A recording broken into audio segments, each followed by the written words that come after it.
Hello students, this is lecture number 5 of chapter light, reflection and refraction. इसमें हम करने वाले हैं representation of images form by spherical mirrors using रे diagram. तो 4 रूल्स हम स्टडी करने वाले हैं जिनको फॉलो करते हुए हम आगे के रे डायग्राम्स पूरे बनाएंगे कॉन्वेक्स मिरर और कॉनकेव मिरर में। तो वो 4 रूल्स क्या है उनको हम समझते हैं, टेक्स्ट बुक से साथ में बनाते हुए समझेंगे। फर्स्ट रूल है a ray parallel to principal axis after reflection. पहले एक काम करें, हम कॉनकेव और कॉन्वेक्स मिरर दोनों बना लेते हैं, फिर हम रूल पढ़ते हैं। ये हमारा हो गया कॉनकेव मिरर, उसका जो सेंटर होता है दैट इज नोन एज पोल, ठीक है। ये होता है अपर्चर, ये किसी स्फीयर का पार्ट होगा, उसका जो सेंटर होगा that is centre of curvature of concave mirror, और इन दोनों के बीच का पॉइंट मिड पॉइंट होता है फोकस। अगर मिरर स्मॉल अपर्चर का है तो, और हमारे सिलेबस में स्मॉल अपर्चर के मिरर ही हैं, मतलब बहुत छोटे मिरर्स होंगे जिनका अपर्चर जो रिफ्लेक्टिंग सरफेस है बहुत छोटा हो, लेकिन हम बनाने में रे डायग्राम से उनको जूम करके बनाएंगे, ठीक है, तभी हमें समझ में आएगा। तो फर्स्ट रूल फॉलो करने से पहले एक और हम कॉन्वेक्स भी बना लें साथ में। ये कॉन्वेक्स मिरर, ये किसी स्फीयर का पार्ट होगा, उसका कुछ सेंटर होगा that is centre of curvature of convex mirror. इसका मिरर का जो मिड पॉइंट है दिस इज पोल, और इन दोनों का मिड पॉइंट फोकस, ठीक है। अब टेक्स्ट बुक पे आते हैं। फर्स्ट रूल क्या है, a ray parallel to principal axis. तो हमें लेना है रे पैरेलल टू प्रिंसिपल एक्सिस। ये जो लाइन है joining centre of curvature focus and pole, this line is known as principal axis, ठीक है। तो a ray of light parallel to principal axis, यहाँ पर भी हम लेते हैं a ray of light parallel to principal axis. क्या होगा, चलो ब्रेक हो जाता है कभी कभी। अगर light ray parallel to principal axis incident हो, चाहे कॉनकेव मिरर चाहे कॉन्वेक्स मिरर, तो क्या होगा। अभी हमने इससे पहले वाली एक्टिविटी में पढ़ा था, एक्टिविटी 9.2 में, कि वो फोकस से पास होती है, ठीक है। लाइट रे अगर इंसिडेंट हुई पैरेलल टू प्रिंसिपल एक्सिस तो after reflection it will pass through focus, ठीक है। ये रूल है जिसको हम रे डायग्राम से बहुत सारा यूज करने वाले हैं। और अगर कॉन्वेक्स मिरर हो तो क्या होगा, लाइट रे डाइवर्ट, देखो कॉनकेव मिरर होता है कन्वर्जिंग, कॉनकेव मिरर कन्वर्जिंग होता है, ये लाइट रेज को कन्वर्ज करता है। कभी कभी क्वेश्चन में दे देते हैं कि कन्वर्जिंग मिरर है और उस पर कुछ कुछ क्वेश्चन दे दिया, तो कन्वर्जिंग मिरर का मतलब आपके माइंड में तुरंत क्लिक होना चाहिए कि ये कॉनकेव मिरर है, ठीक है। और कॉन्वेक्स मिरर होता है डाइवर्जिंग, ये लाइट रेज को डाइवर्ज करता है, डाइवर्जिंग मिरर। तो ये लाइट रे को डाइवर्ज करने वाला है, ठीक है। तो लाइट रे ये ऐसे रिफ्लेक्ट होके गई। अगर हमने इसको बैकवर्ड एक्सटेंड किया तो क्या लगा हमें कि ये फोकस से निकल रही। तो यही फर्स्ट रूल है, वापस देखेंगे।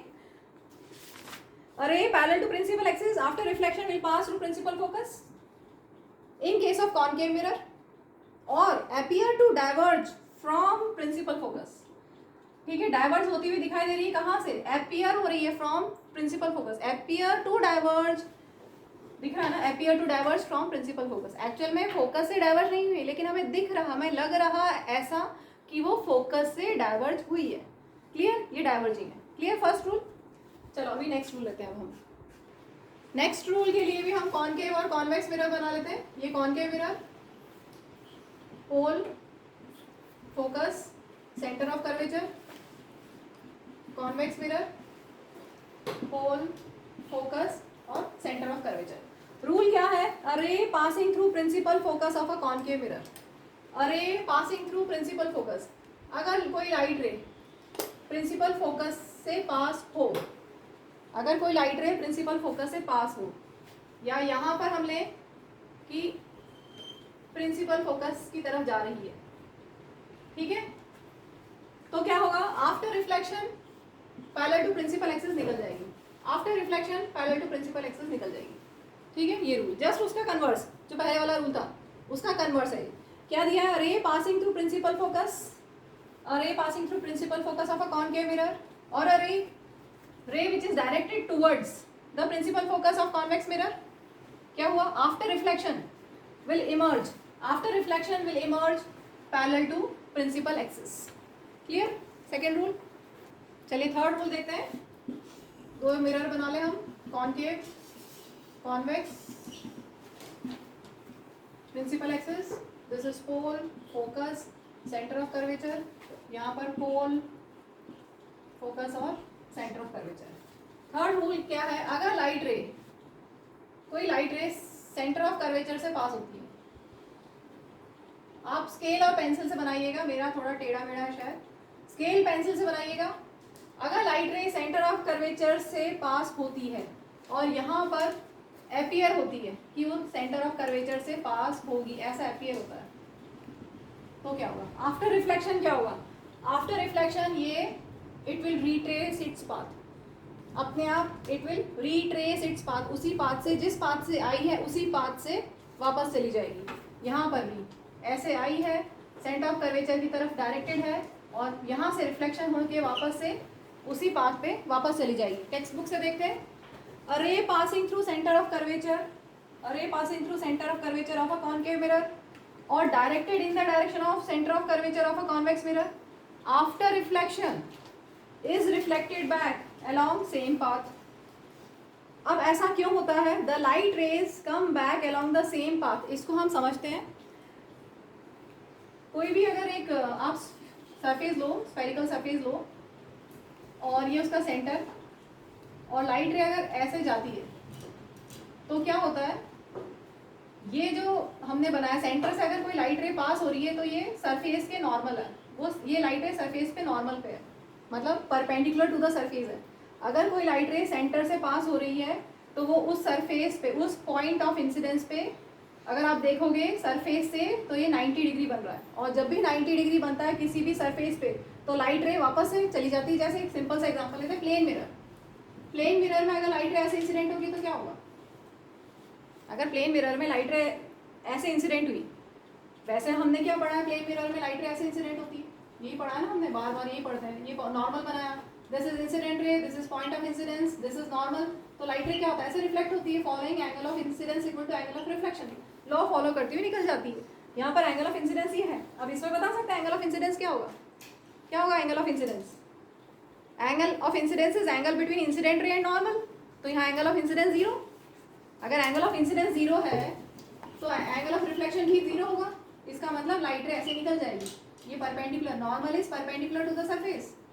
वैसे ही सेंटर ऑफ कर्वेचर की अगर आप बात करते हो तो सेंटर ऑफ कर्वेचर मतलब सेंटर से लाइट रे जब जाती है किसी सरफेस पे तो वो नॉर्मल होती है, और अगर लाइट रे नॉर्मल इंसिडेंट होती है तो वो वापस रिट्रेस कर लेती है इस पाथ, इसीलिए यहाँ पर रिट्रेस होगा पाथ। तो यही दिया हुआ है, the light rays come back along the same path because the incident rays fall on the mirror along the normal to the reflecting surface। ये reflecting surface पे यहाँ पर नॉर्मल बन रहा है, इसलिए वो अपना पाथ वापस से रिट्रेस कर देगी।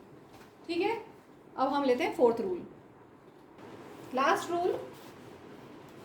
कॉनकेव मिरर में बना लें, this is pole, centre, focus, centre of curvature, convex mirror, pole, focus, centre of curvature. Rule क्या है? अगर लाइट रे ऐसे इंसिडेंट करा है पोल पे तो ये एंगल ऑफ इंसिडेंस होगा, और हमें पता है कि ये नॉर्मल है, इस सरफेस का इस पॉइंट पे ये नॉर्मल है, अभी बताया था। ये सरफेस इस पॉइंट पे देखोगे तो नॉर्मल क्या होगा? जो सेंटर से पास हो, ठीक है, तो ये नॉर्मल है, ठीक है, ये नॉर्मल है इस पॉइंट ऑफ इंसिडेंस पे, इसका मतलब angle of incidence equal to angle of reflection follow होते हुए लाइट रे निकल जाएगी। ठीक है, सेम ऐसे इसमें कॉन्वेक्स में लाइट रे अगर इंसिडेंट होगी, this is angle of incidence, और क्योंकि ये नॉर्मल ही है, यहाँ पर पॉइंट ऑफ इंसिडेंस पे नॉर्मल बन रहा है क्योंकि ये सेंटर ऑफ कर्वेचर से लाइट जा रही है, तो angle of incidence equal to angle of reflection follow करते हुए लाइट निकल जाएगी। बुक से देखते हैं फोर्थ पॉइंट, अरे incident obliquely to the principal axis, principal axis पे ओब्लिकली मतलब किसी एंगल पे अगर लाइट रे इंसिडेंट होगी at point P, pole of the mirror, on a concave mirror or a convex mirror, तो क्या होगा? The incident is reflected obliquely, obliquely आई थी और obliquely ही चली जाएगी। The incident rays and reflected rays follow the laws of reflection at the point of incidence, और वही laws of reflection में angle of incidence equal to angle of reflection, और यहाँ पर भी angle of incidence equal to angle of reflection।